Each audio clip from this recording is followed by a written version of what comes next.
The Wild Swan. There once lived a king who had 11 sons and one daughter. The children were happy, but then their father married a wicked queen who did not love the children at all. Soon after the wedding, she turned the princess into 11 wild swans. With a strange cry, they flew through the windows of the palace, high up into the clouds, and away. When the king asked the queen if she knew where the princess were, she merely she merely smiled and shook her head. As for the princess Eliza, all that day she looked for her brothers, but did not find them.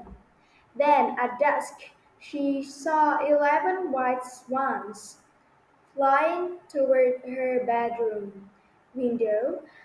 They flew one behind the other, like a long white ribbon, through the open window and into her room. As the sun set, the feathers of the swans fell off, and Eliza's 11 brothers stood before her. As long as the sun is in the sky, we brothers fly about as wild swans, said the oldest. Each night, when the sun sinks, we regain our women form. That night, Eliza dreamed that a fairy came to her. Your brothers can be released, she said, if you have courage and perseverance. Do you see the nettle which I hold in my hand? Many grow in the nearby forest. These you must gather and spin into yarn. From this yarn, you must knit 11 shirts with long sleeves. If they are thrown over the 11 swans, the spell will be broken.